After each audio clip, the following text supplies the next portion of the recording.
Pas paduannya. Ini rasa pemersatu bangsa. Top Kopi Susu. Kopinya orang Indonesia.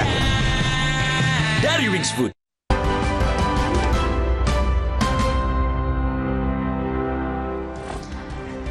Baru saja saudara tadi Anda saksikan respon dari pimpinan DPR yang diwakilkan oleh Wakil Ketua DPR Sufmi Dasko Ahmad menanggapi soal tenggat 1 minggu yang ditetapkan hari ini bagi pemerintah DPR yang tadi juga sudah disuarakan tadi siang sampai dengan sore hari ini sudah disuarakan oleh peserta aksi massa yang melangsungkan demonstrasi atau unjuk rasa di depan gedung DPR RI, dan sore hari ini sudah ada langsung tanggapan kembali dari pimpinan DPR. Selengkapnya kita akan bahas malam hari ini bersama dengan Ridwan Hisyam, mantan anggota DPR dari fraksi Partai Golkar. Bang Ridwan, terima kasih sudah di Sapa Indonesia Malam. Assalamualaikum. Ya, waalaikumsalam. Ada juga hadir bersama kami ada Saidiman Ahmad, peneliti SMRC. Selamat malam Mas Saidiman. Selamat malam. Iya. Saya mau ke Mas Saidiman dulu. Mas Saidiman, tadi kita sudah dengarkan bersama beberapa pernyataan dari Wakil Ketua DPR, Sufmi Dasko Ahmad, yang menyatakan ada beberapa nih hal yang sudah direspon. Di antaranya ada pemberhentian tunjangan, pemberhentian visit ke luar negeri kecuali menghadiri undangan kenegaraan, pangkas tunjangan-tunjangan kecuali kebutuhan yang sehari-hari seperti air, listrik, dan sebagainya. Kemudian juga akan menindaklanjuti anggota DPR yang bermasalah ke Mahkamah Partai dan MKD. Sudahkah ini memenuhi rasa tuntutan dari 17+8 warga ini? Pertama-tama mungkin kita harus melihat bahwa kita harus mengapresiasi bahwa DPR pada akhirnya itu bersuara dan kelihatannya berusaha untuk memenuhi itu. Kalau kita lihat secara huruf per huruf ya kelihatannya sudah memenuhi tuntutan dari yang berhasil dirangkum ya dari sebenarnya tuntutan banyak sekali, tapi yang 17+8 itu sebetulnya rangkuman dari sekian banyak tuntutan ya dari para demonstran atau orang-orang yang protes di berbagai kota. Dan menurut saya kalau kita lihat dari 17 itu kelihatannya sebagian besar sudah berhasil dipenuhi oleh DPR kali ini, tetapi yang dipenuhi ini adalah bagiannya DPR. Sementara tuntutan dari publik ini ada 17, itu juga ada tuntutan ke kepolisian, ke TNI, ke termasuk juga presiden ya? Termasuk presiden, termasuk ke tim ekonomi, juga ada banyak sekali tuntutan. Untuk DPR ini saya kira sedikit banyak terpenuhi kalau kita lihat dari redaksi dari tuntutan itu. Tetapi sebenarnya di balik itu menurut saya sebenarnya keresahan utama dari publik kita, dari mereka yang menuntut ini adalah persoalan di DPR sendiri secara keseluruhan, bahwa misalnya ya, salah satu contoh kesenjangan pendapatan anggota DPR dengan publik pada umumnya. Kalau di luar negeri, misalnya di negara-negara Skandinavia, di Eropa, di Amerika, itu tidak ada negara di mana anggota parlemennya itu pendapatan per bulan atau per tahunnya itu lebih banyak dari misalnya 6 kali. Di bawah 6 kali rata-rata atau di bawah. Kalau tadi kan sudah ada beberapa tunjangan-tunjangan bahkan sampai ke luar negeri saja tidak, itu rasanya belum cukup maksudnya menurut saya belum. Sekarang ini kalau misalnya katakanlah pendapatan anggota DPR ini kan simpang siur, saya tidak tahu sebenarnya. Ada yang bilang ini 100 juta per bulan, ada yang bilang 230 juta. Pak Mahfud MD mengatakan bisa sampai miliaran sebulan. Katakanlah kalau kita ambil tengahnya saja 230 juta per bulan, itu artinya perbandingan pendapatan per kapita penduduk Indonesia tahun lalu itu 42,11 kali lipat.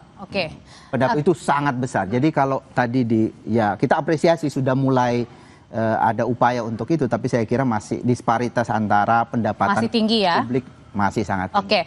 Bang Ridwan sebagai mantan anggota DPR, sebenarnya pos-pos mana saja sih kalau tadi Mas Saidiman bilang nampaknya langkah apresiasi, langkah awal ini diapresiasi, tapi kok nampaknya masih ya disparitasnya masih tinggi dan harus ada langkah lanjutan. Sebenarnya kalau dari pos-pos di anggota DPR mana sih yang bisa kemudian dipangkas dan kemudian dirasakan banget nih? Ya, jadi begini ya, di DPR ini terasa sejak 2 periode terakhir. Jadi 2019-2024, zaman saya yang periode kelima, itu sudah terasa untuk jadi anggota DPR. Apalagi yang 2024-2029 itu sudah full semuanya pakai dana. Kalau 2019 masih sedikit-sedikit. Sebelumnya itu memang prestasi. Contohnya apa nih Bang, biar kita bisa lebih konkret lagi? Contohnya yang sekarang untuk jadi anggota DPR itu biayanya miliaran. Di Jawa Timur itu sampai minimal 10 sampai 15 miliar. Ada yang datang ke saya terpilih Bang, aku habis 30 miliar, Bang, tolong Bang, aku dijaga Bang, itu harus kembaliin.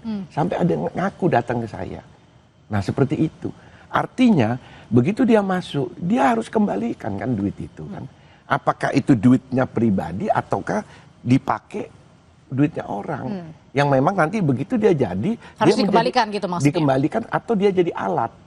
Jadi alat untuk supaya yang membackup ini bisa dapat keuntungan dari anggota DPR yang sudah ada. Itulah posisi DPR sekarang.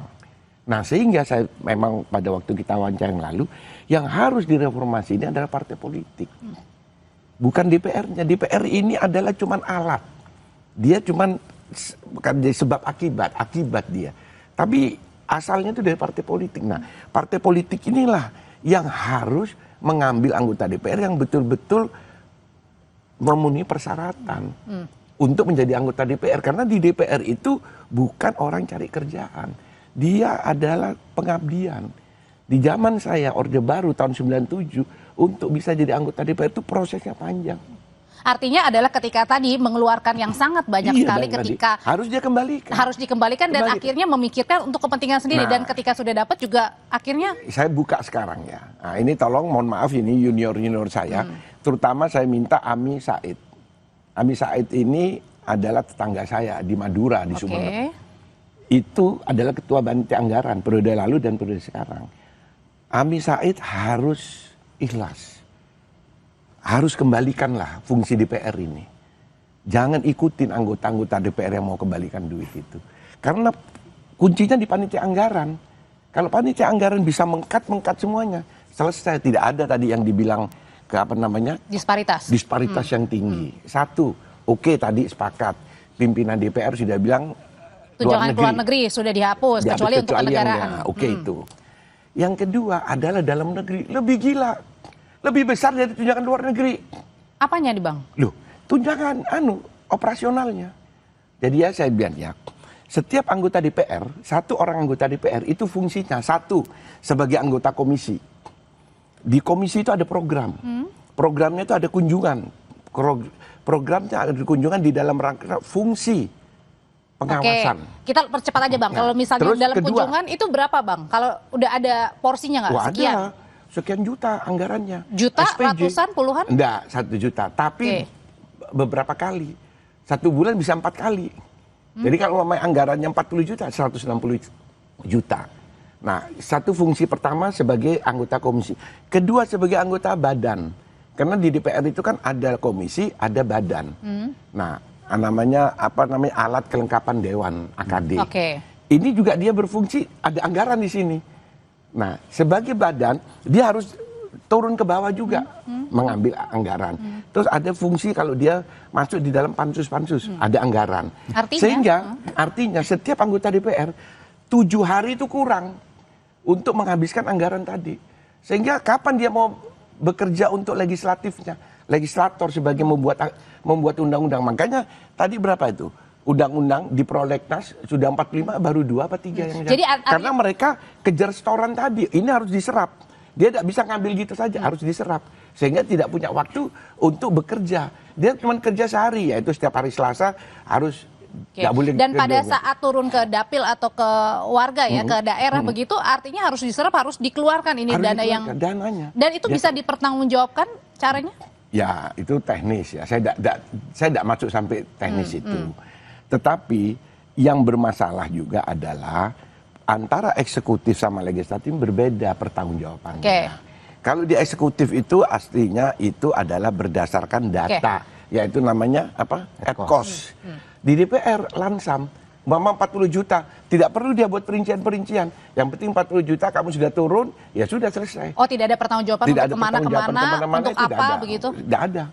Yang penting dia datang hari itu terus pulang, ya sudah selesai pertanggungjawabannya. Nah, itu terus apa waktu kita kunjungan kerja apa namanya Bang Ridwan bentar saya tahan dulu sampai tiap 3 bulan itu apa namanya reses. Reses itu ada turun dana lagi kan? Ada dananya ratusan kalau itu ya. Terus abis itu ada namanya bukan kunjungan, pertemuan dengan dengan masyarakat konstituen. Itu sampai berapa? 7 apa 8 kali. Itu ratusan juta juga. Nah, itu kalau dikumpulin, itulah yang dibilang Pak Mahfud tadi. Sampai miliaran bisa. Sampai miliaran. Anggaplah umpamanya sekarang 1 tahun 6 miliar. 6 miliar itu bukan berarti 6 miliar masuk di kantongnya anggota DPR, karena dia kan harus keluarin semuanya. Anggaplah 30% dia dapat, berarti berapa? Berapa miliar itu? Nah, itulah berarti yang dia dapatkan, ditambah tadi yang katanya ada 100, ada 200, itu saya tidak etis kalau membuka Bang itu. Ridwan, kalau gitu berikutnya ke Mas Ediman, kalau gitu dengan yang dijelaskan tadi dari Bang Ridwan, itu saja masih yang tadi pada saat turun ke dapil-dapil, ke daerah-daerah ya, belum yang lain-lainnya, tunjangan yang lainnya. Berarti kalau dalam salah satu tuntutan 17+8 ini adalah publikasikan transparansi anggaran termasuk gaji, tunjangan, rumah, fasilitas DPR. Artinya itu yang publik mau, yang benar-benar bukan hanya sekedar tadi ya, bahwa akan mengurangi, membatalkan, tetapi benar-benar spesifik begitu. Ya saya kira iya. Tadi Bang Ridwan menyatakan bahwa untuk menjadi anggota dewan sekarang harus mengeluarkan sekian puluh miliar.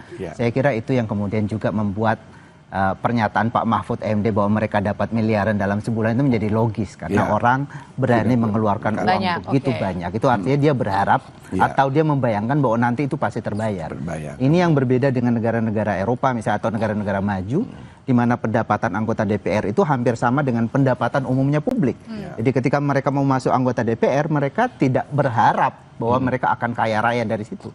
Karena itu politik uang menjadi kecil. Jadi sebetulnya bukan mestinya yang kita balik ya, bukan karena dia mengeluarkan banyak uang, lalu dia berharap di sana banyak, tapi justru untuk menghilangkan politik uang misalnya, gaji DPR itu memang harus dipangkas habis, ya minimal 5 kali lah atau 6 kali dari pendapatan umum masyarakat Indonesia, sehingga yang masuk ke sana. Berapa sih sekarang?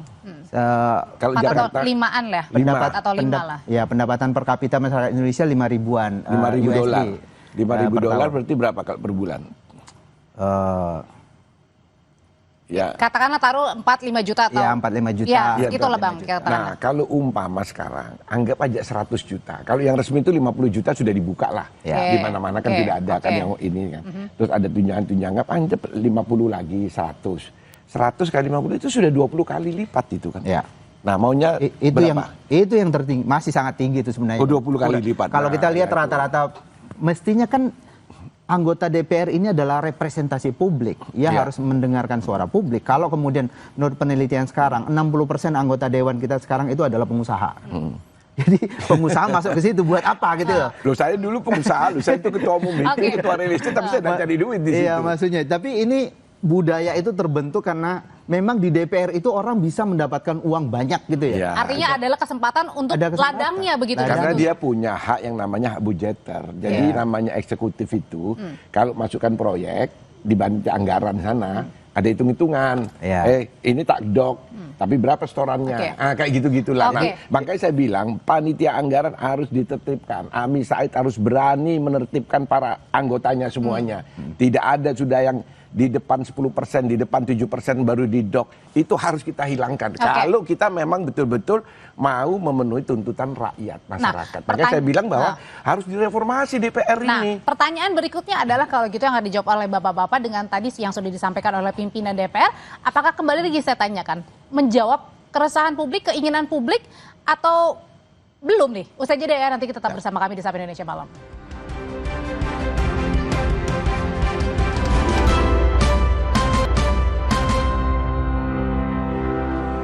Oke, jadi kalau kita lihat dari tuntutannya 17+8 kan Mas Ediman ada tuntutannya jangka pendek yang artinya harus segera diselesaikan dalam waktu 5 hari, tenggatnya hari ini. Ada juga waktunya 1 tahun ya yang reformasi besar-besaran. Jadi pertanyaannya kalau tadi sudah disampaikan oleh pimpinan DPR, ini sudah memuaskan benar-benar rasa keinginan dari publik begitu yang diwakilkan 17+8? Ya, setidaknya ada respon yang cepat ya dari DPR atau memenuhi tenggat waktu yang disampaikan oleh para demonstran. Menurut saya yaitu tadi ya ini jangka pendek, tetapi sebenarnya yang dituntut oleh publik itu atau gerakan massa sekarang ini kan sebenarnya adalah akumulasi dari kekecewaan yang terus-menerus terjadi pada pemerintah, termasuk pada DPR. Sekarang ini arahnya paling banyak ke DPR, tapi ini sebenarnya kekecewaan publik. Mulai dari pelemahan KPK, ada proses Omnibus Law yang tidak transparan, terlalu cepat gitu ya, ada macam-macam ya, termasuk penyelenggaraan negara yang tidak konsisten. Satu sisi ada efisiensi, tapi di sisi yang lain DPR mau dinaikkan. Jadi itu seperti bermain-main gitu, seolah-olah publik ini disepelekan gitu. Jadi menurut saya ini adalah akumulasi kekecewaan dan sangat penting bagi lembaga seperti yang disorot seperti DPR untuk menjawab itu secara cepat, dan itu sudah dilakukan. Tetapi yang diinginkan publik sebetulnya adalah reformasi yang menyeluruh, yang besar-besaran gitu. Karena ada persoalan yang sangat krusial, misalnya tadi isu mengenai jual beli suara, bagaimana perilaku anggota DPR, dan terutama ini saya melihat bahwa tumpahnya atau meletusnya bisul kemarahan publik ini salah satunya menurut saya disebabkan oleh DPR dan juga partai-partai politik yang sama sekali tidak menyuarakan suara kritis dari publik. Karena semua partai bergabung dalam pemerintahan.